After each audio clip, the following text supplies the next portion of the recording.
Hi folks, welcome to the show. This is Reverend Review and I'm your host, Reverend Dave, and today we're taking a look at my LE6920 SOCOM, aka the civilian M4A1.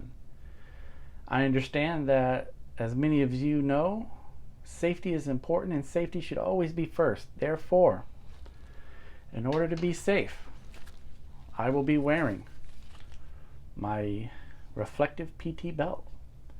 As you know, guys and gals, when you wear this, you are safe from all harm.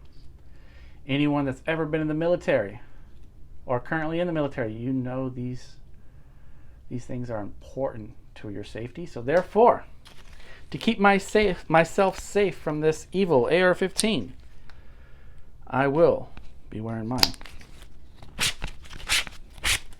All right, I am now safe. And we can take a look at this. As I was stating, this is the LE6920 SOCOM. This is the civilian version of the M4A1, meaning there's some differences between the actual M4A1 and this production model here. But I should note, among the civilian Colt LE6920 SOCOMs, they have, from my understanding, they're made in two distinct types. The earlier versions, well, I don't know if they're earlier or how much earlier they made these SOCOMs with the heavy barrels, but I got mine in 2014, meaning mine has a 16-inch barrel, whereas the newer production ones, which I think were in 2018 or something like that, came with a shorter, as mine's 16 inches, the barrel ends right here, and that's where it's 16 inches, and then the flash hider here is a regular A2 flash hider, GI version. But as we know, the military's version of the M4A1 has a 14.5 inch barrel. Therefore, in order to kind of clone it and to be as close to possible as the actual one the military people would use, they use the same 14.5 inch barrel. But because it is much shorter than what's required by the ATF and federal laws and such, meaning that it has to have a 16-inch barrel, Colt and other manufacturers have made longer flash hiders that can be pinned and welded, so which means you can't remove it and put a suppressor or anything like that on it. So because of that, they can have a shorter one. You know, I guess it'll have the same ballistics as the M4A1 military version, because the ballistics are a little different on the civilian 16-inch barrel, because you're going to get more velocity out of a 16-inch barrel. Anyway, all that aside, that's one of the big differences. Of course, some of the other differences between the, let me take this magazine out before it gets in the way and I hit the camera with it. So one of the major differences between those M4A1s, the SOCOMs, the LE6920s, is going to be the roll mark here.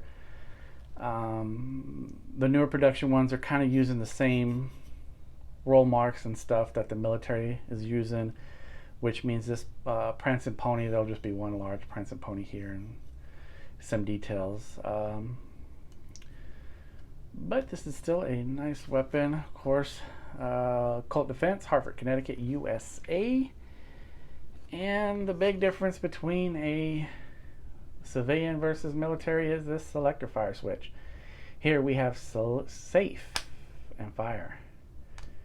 It does not go anymore, and there is no auto here. So there's no safe, semi-auto, or in some versions burst. It's just here, safe and fire. Anyway, some other things that I've done, as you can see, I've put here some trigger group pins, kind of a retaining thing.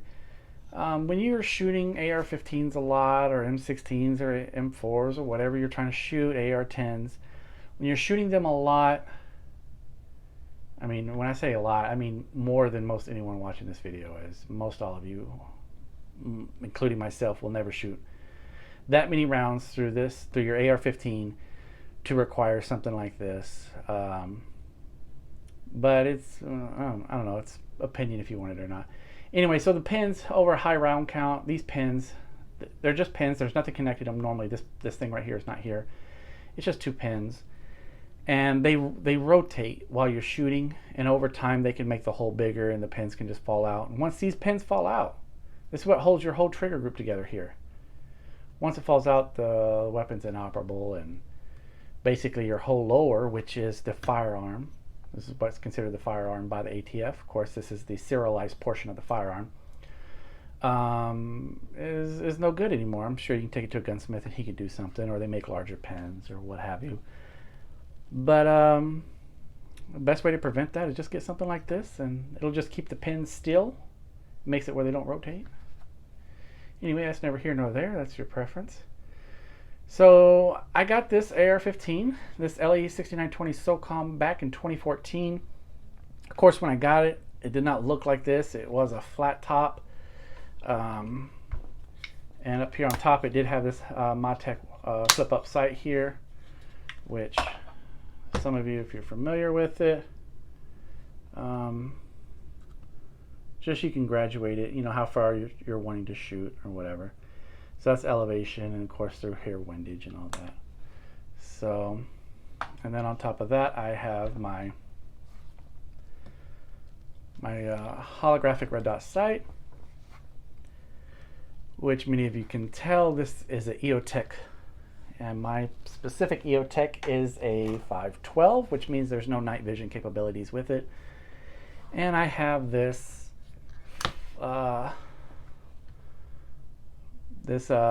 side flipping EOTech G33 magnifier, 3x magnification. Of course, these come with like a rubber thing that's right here, you know, kind of gives it a different silhouette.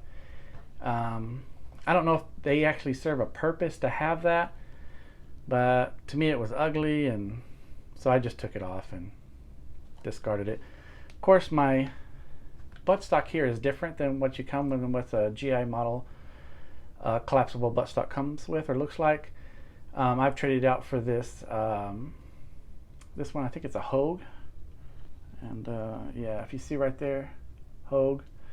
I like it. It's you know, because I Cerakoted my AR-15 OD green, you know, some parts, and then this is OD green, and I just like it goes with the character of a gun. Just like I took this shield part off of the EOTech here, Cerakoted it green as well.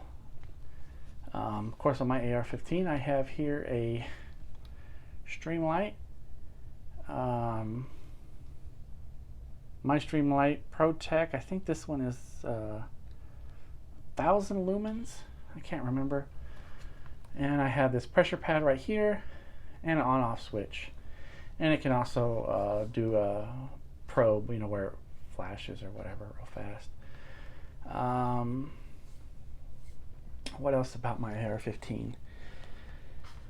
So this is my AR-15 that if stuff ever hit the fan, this is what I would use to protect myself and my family. Here I have a BCM gunfighter Ambi charging handle here. Pretty good, I like it. Flip the firearm over.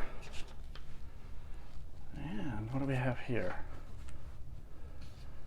Same thing on the other side. You know, it's got the, because it is a SOCOM, it has the Ambi Safety. Right here, as you see, when I got it Cerakoted, I took this out. I had this Cerakoted black because it's kind of a grayish looking.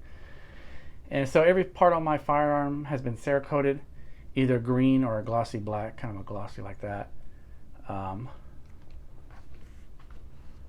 Right here, of course, there's chips and stuff like that because this is I use this firearm, I train with it. Very handy. I have the Magpul, I think this is what they call the K2 grip, pistol grip. In my particular version, I don't have any, it's a battery case I have in the bottom of it. Of course, bought separately. It holds 2 AA batteries, which is what my EOTech 512 uses. So you can put some spare batteries in there. Carry a couple extra batteries with you. The flashlight uses these, what are they called? What kind of batteries are these called? These CR123s or something like that. I can't remember the name of these type of batteries. But anyway, in the bottom of this, you can store batteries as well, but you cannot put 2. For some reason, it won't let 2. At least I can't get 2 to go in mine. It'll be over, tight. Of course, because it's a Colt, you see mine's a 556 NATO 1-in-7 twist. There's the Colt proof mark. MP for magnetic particle tested, whatever. The same thing with the bolt carrier group. I'm not going to take down the weapon right now. I'm just showing off my AR-15. I know sometimes I like to see how other people are setting up their ARs, and this is how I'm setting up mine. Oh, something neat that's here. I don't know if you can see it. Let me try to get it in. If you look at my front sight post here, you see there's a little white mark. That's not a white mark. That's not a little piece of paint. That is what do you call it?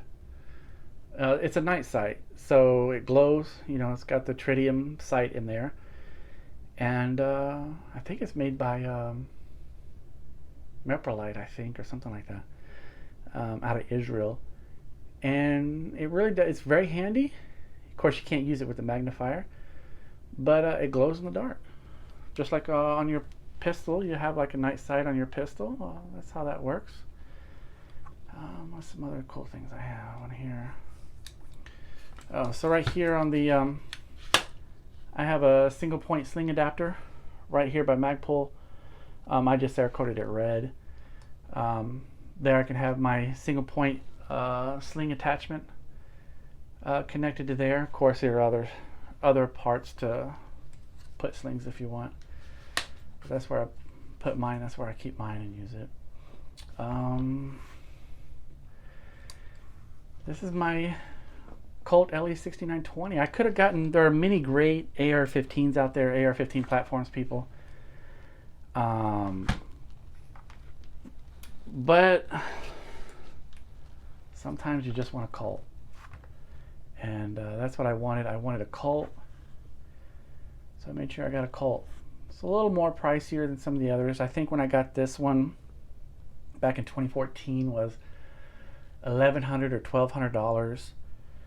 Of course, when it came at that price for $1,100 or $1,200, it came bare bones. Also, something that's pretty cool is it does come with the H2 buffer tube. Here, let me crack it open a little bit. Just take a look at it real quick. This is pretty important, people. H2 buffer tube. Okay, this is the buffer tubes help in managing recoil and so forth, and when shooting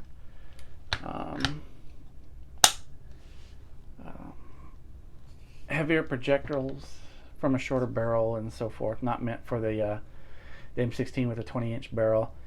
You need a different buffer tube. The regular H buffer tube, I mean, I'm sure it doesn't hurt or anything, but H2 buffer tube's pretty important thing to make sure you have. Yeah, that's my AR-15. In the future, I'll do some more stuff with it. I just wanted to take it out, give you guys a look. Comment below, tell me some things that you've done to your AR. Video's going a little longer than I'd like it to, but this is a pretty sweet, pretty nice rifle. Alright guys, this is Reverend Dave for Reverend Review, and I'll see you next time.